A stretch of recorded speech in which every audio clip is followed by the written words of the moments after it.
कहते हैं कि राजनीति संभावनाओं का खेल है। यहाँ पर कब क्या कुछ बदल जाए ये कोई नहीं जानता। जी हाँ, ये हम बात कर रहे हैं नेता प्रतिपक्ष तेजस्वी यादव की और चिराग पासवान की।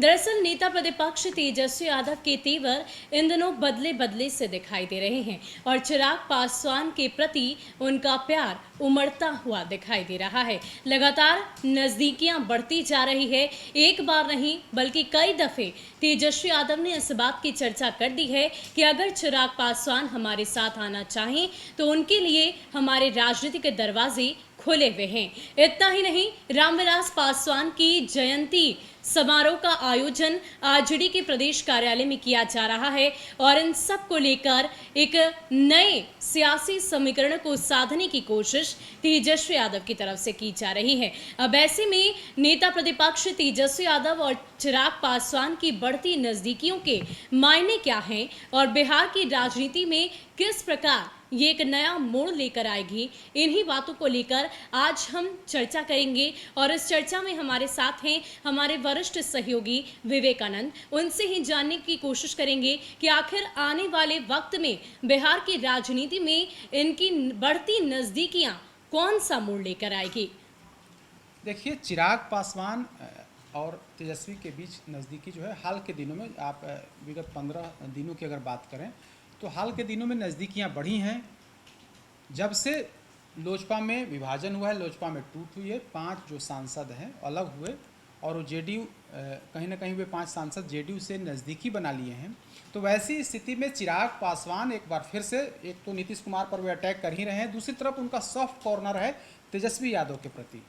तेजस्वी यादव को उन्होंने छोटे भाई की संज्ञा दी और उन्होंने कहा कि हमारा छोटा भाई है, वो आगे बढ़े, इसकी शुभकामना है। तो चिराग पासवान की और तेजस्वी यादव दोनों युवा चेहरा हैं। तेजस्वी यादव को लगता है कि चिराग पासवान रामविलास पासवान की जो राजनीति है उस राजनीति को आगे बढ़ा रहे हैं। दलित पॉलिटिक्स रामविलास पासवान करते थे और जो बिहार में जो पासवान जाति है या फिर दलित जाति है उस पर रामविलास पासवान की अच्छी पकड़ थी। हर चुनाव में जो उनका जो आधार वोट था वो आधार वोट शिफ्ट करता था। वे जिधर जाते थे, रामविलास पासवान या एनडीए में रहे या फिर महागठबंधन में रहे, मतलब आरजेडी में रहे या फिर बीजेपी के साथ रहें, जिधर वे गए उनका जो आधार वोट था वो पूरी तरीके से डाइवर्ट होता था। तो तेजस्वी यादव को लगता है कि वो डाइवर्सन जो है, वो वोट का जो ध्रुवीकरण है वो चिराग के साथ रहेगा। पासवान जाति की अच्छी आबादी है बिहार में, तो वैसी स्थिति में चिराग जिधर जाएंगे, भले ही लोजपा में बंटवारा हो गया हो, लोजपा में टूट हो गई हो, लेकिन जो लोजपा का आधार वोट है, जो रामविलास पासवान का जो आधार वोट है, कहीं ना कहीं चिराग पासवान के साथ है। सत्ताधारी पार्टी जेडीयू और बीजेपी भी मानती है कि भले ही लोजपा में टूट हो गई हो, लेकिन रामविलास पासवान जिस बिरादरी से आते थे, अब उनके बेटे चिराग पासवान उस राजनीति को आगे बढ़ा रहे हैं। तो ऐसी स्थिति में जो कोर वोटर हैं उनके, जो जिस आधार पर रामविलास पासवान बिहार की राजनीति करते थे, तो वह वोटर जो है कहीं ना कहीं चिराग के साथ आज भी पूरी मुस्तैदी से है, पूरी मजबूती से है। और तेजस्वी यादव को लगता है कि अगर चिराग पासवान मेरे साथ आ जाएं, मेरे साथ सहयोग करें, तो निश्चित तौर पर हम बिहार में मजबूती से उभरेंगे। यह नज़दीकी जो है या फिर रामविलास पासवान की जयंती मनाने के पीछे की जो वजह है, वजह है 2024 का चुनाव। 2024 और 2025 में भले ही अभी 3 और 4 साल का समय हो, लेकिन बिहार में अभी से ही, मतलब 3 साल पहले से ही राजनीति उसके लिए शुरू हो गई है, उसके लिए बाकायदा प्लेटफॉर्म तैयार किया जा रहा है। और जो रामविलास पासवान की जयंती मनाने के पीछे की जो वजह है, वजह यही है कि हम दलित वोटों का ध्रुवीकरण करा सकें राजद की तरफ। तेजस्वी यादव 5 तारीख को, जो 5 जुलाई है, उस दिन रामविलास पासवान की जयंती है। तो लोजपा से अधिक, चिराग पासवान से अधिक उत्सुकता आरजेडी को है, तेजस्वी यादव को है।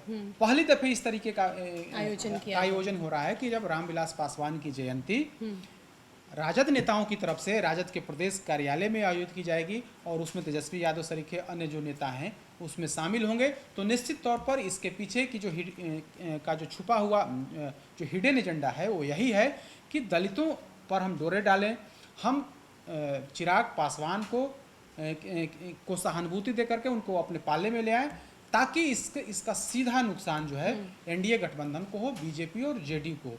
क्योंकि अभी आप स्थिति वर्तमान स्थिति देखिए तो चिराग कहीं नहीं है। जी। चिराग की पार्टी में पूरी तरीके से विभाजन हो गया है। तो 6 में से 5 सांसद अलग होकर के जेडीयू के यूँ कहें कि जेडीयू के गोद में खेलें। भले ही वे कहते हों कि लोजपा के वास्तविक नेता चिराग पशुपति कुमार पारस हैं और लोकसभा में उन्हें नेता घोषित भी कर दिया गया है, लेकिन वस्तु स्थिति यही है कि कहीं ना कहीं वे लोग नीतीश कुमार से प्रभावित हैं। पारस ने तो नीतीश कुमार का गुणगान भी किया है। तो चिराग पासवान को लगता है कि आज की जो स्थिति है उसमें कहीं ना कहीं बीजेपी भी हमें अपनाने के लिए अभी तैयार नहीं है, जेडीयू भी अपनाने के लिए तैयार नहीं है। तो ऐसी स्थिति में कहीं ना कहीं राजद का साथ मिलने से उनकी एक बार फिर से मजबूती आई, क्योंकि आप देखिए कि चिराग पासवान 2020 विधानसभा चुनाव के बाद पूरी तरीके से साफ हो गए हैं। विधानसभा में भले ही वे एक सीट जीते, लेकिन अब वे जो एक विधायक जीत करके आए वो भी उनके साथ नहीं है। विधान परिषद में भी आपकी स्थिति शून्य हो गई है। तो बिहार विधानमंडल में चिराग पासवान की स्थिति शून्य हो गई है।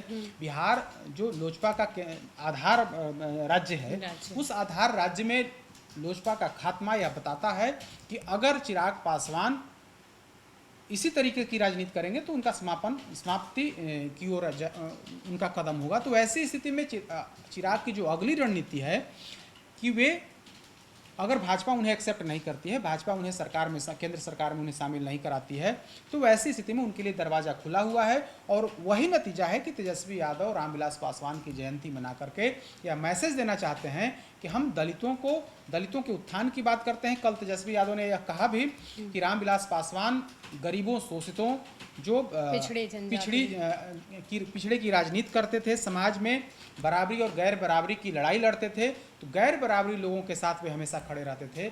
तो जिस बिंदु पर, जिस पॉइंट पर वे राजनीति करते थे, हम उस आधार को हम आगे बढ़ाएं। तेजस्वी यादव ने कल यह भी कहा है और कहा है कि हम जयंती मनाने के माध्यम से हम यह बताने की कोशिश करेंगे कि जो आज भी समाज में जो गैर बराबरी की लड़ाई है, उस लड़ाई को हम सब मिलकर के लड़ेंगे। चिराग पासवान भी साथ होंगे। तो मैसेज यही है 2024 और 2025, यानी कि 2024 में लोकसभा का चुनाव है और 2025 में बिहार विधानसभा का चुनाव होने हैं। लेकिन अभी इसमें समय है, लेकिन तैयारी जो है अभी से शुरू हो गई है। राजद की तरफ से बीजेपी भी अपने स्तर से तैयारी कर रही है। की तरफ से आशीर्वाद यात्रा की बात कही गई है, तो आशीर्वाद यात्रा से उनको कितना फायदा मिलेगा? क्योंकि अभी पूरी तरीके से उनका अस्तित्व लगभग खत्म होने के कगार पर है और ऐसे में उन्होंने इमोशनली जनता को अपनी ओर खींचने की कोशिश की है, तो इससे कितना उनको देखिए 5 तारीख यानी कि 5 जुलाई हाजीपुर में उनका कार्यक्रम है। एक दलित बस्ती से, सुल्तानपुर से शुरुआत है, इसकी शुरुआत कर रहे हैं और दलित बस्ती में जाकर के लोगों से मिलेंगे। उस दिन जयंती मनाएंगे और वहीं से उनका कारवां शुरू होगा। लोगों से मिलेंगे, कई जिलों में जाएंगे, जैसा कि हालांकि अभी विस्तृत उनकी यात्रा का विवरण नहीं आया है, लेकिन जो जानकारी है उसके अनुसार हाजीपुर में पहला कार्यक्रम जो दलित बस्ती में होगा, जयंती मनेंगे और उसके बाद वे फिर आशीर्वाद यात्रा पर निकलेंगे और अन्य जिलों में जाएंगे। कई 1.5 महीने तक की बात कही है। हाँ, उस दिन दिल्ली में जो बैठक थी उसमें तो उन्होंने कहा कि 1.5-2 महीने लगेंगे और पूरे जिले का हम भ्रमण करेंगे, लोगों का आशीर्वाद लेंगे और जुड़ने की कोशिश करेंगे कि रामविलास पासवान जिस लक्ष्य की प्राप्ति के लिए वे निकले थे, जिस लक्ष्य की प्राप्ति के लिए वे राजनीति करते थे, उनके जो बताए रास्ते हैं, उस बताए रास्ते पर हम चल करके हम लोगों के बीच जाएंगे, उनका आशीर्वाद लेंगे। तो कुल मकसद यही है कि सहानुभूति, चूँकि लोजपा में जिस तरीके से टूट हुई है और चाचा भतीजा की लड़ाई में चाचा के साथ जो 5 सांसद चले गए हैं, चिराग अकेले पड़ गए हैं, तो ऐसी स्थिति में वे सहानुभूति बटोरने की कोशिश कर रहे हैं और इसी कड़ी में वे 5 तारीख को हाजीपुर पहुंचेंगे। सीधे 5 तारीख को हाजीपुर पहुंचेंगे और वहां पर एक दलित बस्ती में अपने पिता रामविलास पासवान की जयंती मनाएंगे और उसके बाद फिर पूरे बिहार में आशीर्वाद यात्रा पर निकलेंगे। दूसरी तरफ राजद की तरफ से एक कार्यक्रम तो है ही, और तीसरा जो रामविलास पासवान के भाई हैं पशुपति कुमार पारस, वे भी उस दिन रामविलास पासवान की जयंती मनाएंगे और यहाँ पटना में भोज का आयोजन करेंगे। तो पूरा फोकस जो है 5 तारीख का फोकस जो होगा रामविलास पासवान की जयंती के बहाने दलितों को जो पासवान वोट है, जो आधार वोट है लोजपा का, उस आधार वोट पर चोट करने की कोशिश होगी। तो तीनों गुट, लोजपा का 2 गुट यानी कि चिराग पासवान भी और पारस और तीसरा जो दल है वो है RJD। आरजेडी। तो तीनों का फोकस है कि हम दलितों के बीच अपनी पैठ बढ़ाएं, हम पासवानों को अपने पाले में लाने की कोशिश करें। राजद की कोशिश है कि हम पासवान को अपने पाले में ले आएं। चिराग पासवान की कोशिश है कि जो हमारा जो कैडर वोट है, जो आधार वोट है, उस आधार वोट को हम बचाए रखें। तीसरा जो पारस, पशुपति कुमार पारस हैं, जो रामविलास पासवान के छोटे भाई हैं, उनकी कोशिश है कि हम जो है, हम रामविलास पासवान के वास्तविक उत्तराधिकारी के तौर पर हमें जो पासवान वोट है, हमें अपना नेता माने। और चूँकि हम रामविलास पासवान के भाई भी हैं, तो ऐसी स्थिति में पासवान के वास्तविक नेता हम हैं। तो पूरी राजनीति जो है, एक बार फिर से पासवान वोटरों को गोलबंद करने को लेकर, क्योंकि बिहार में कहा जाता है कि पासवान दलितों में सबसे आक्रामक जो वोटर होते हैं वो पासवान जाति के होते हैं, मजबूत हैं, उनकी संख्या भी काफ़ी है। तो इस लिहाज से पूरी जो राजनीति है उसके इर्द गिर्द घूम रही है।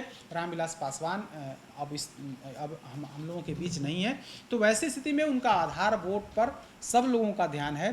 चिराग पासवान उस आधार वोट को के बहाने आगे की राजनीति करना चाहते हैं। तेजस्वी यादव की कोशिश है कि हम MY समीकरण के साथ साथ हम दलितों का समीकरण बना करके बिहार में सबसे बड़े दल की या फिर बिहार की सरकार पर हमारा कब्जा हो। तो इस पूरी कोशिश में सभी लोग लगे हुए हैं। अब देखने वाली बात होगी कि 5 तारीख के चिराग पासवान के आशीर्वाद यात्रा में उनको कितना आशीर्वाद मिलता है, या फिर तेजस्वी यादव की जयंती के बहाने वो कितने दलितों को अपनी ओर कर पाते हैं, या तो देखने वाली बात होगी। लेकिन 2024 की लड़ाई जो है उसके लिए अभी से तैयारी शुरू हो गई है। 3 साल अभी समय है करीब, लेकिन अभी से उसकी तैयारी शुरू है। बीजेपी भी अपने स्तर से कर रही है तैयारी, जेडीयू भी कर रहा है, आरजेडी भी है, लोजपा के जो दोनों धड़े हैं 5 तारीख को अपने अपने स्तर से तैयारी करेंगे। तो कुल मिलाकर के बिहार की राजनीति पूरी तरीके से दलितों को अपनी ओर आकर्षित करने के लिए उनके तमाम राजनीतिक दल लगे हुए हैं। आज की स्थिति यही है। तो 5 जुलाई एक ऐसी तारीख जो बिहार की सियासत के लिए काफ़ी ज़्यादा अहम मानी जा रही है। वो इसलिए क्योंकि पूरी तरीके से तैयारी आगामी विधानसभा चुनाव और लोकसभा चुनाव को लेकर बिहार के राजनीतिक दलों की तरफ से की जा रही है। खास करके अगर हम नेता प्रतिपक्ष तेजस्वी यादव की बात करें तो उनकी तरफ से एक नए समीकरण को साधने की कोशिश, नए समीकरण को बनाने की कोशिश, एक नई पहल की शुरुआत करने की कोशिश उनकी तरफ से की जा रही है। जी हाँ, राजद अपने मुस्लिम यादव समीकरण के लिए जाना जाता रहा है, लेकिन अब उसमें पासवान जाति को जोड़ने की कोशिश पूरी तरीके से नेता प्रतिपक्ष तेजस्वी यादव कर रहे हैं। कहीं ना कहीं बिहार के इतिहास में ये साफ देखने को मिला है कि गठबंधन की राजनीति ही बिहार में कारगर साबित हुई है, और गठबंधन भी जो भी रहता है वो बिहार की सत्ता की कुर्सी पर विराजमान होता है। और यही वजह है कि नेता प्रतिपक्ष तेजस्वी यादव इस बात को बखूबी जान चुके हैं, समझ चुके हैं, और इसीलिए चिराग पासवान की तरफ उनकी नजदीकियां बढ़ती हुए दिखाई दे रही है। लेकिन देखना दिलचस्प होगा कि 5 जुलाई की तारीख को आखिर जीत किसकी होती है, चिराग पासवान को आशीर्वाद कितना मिलता है,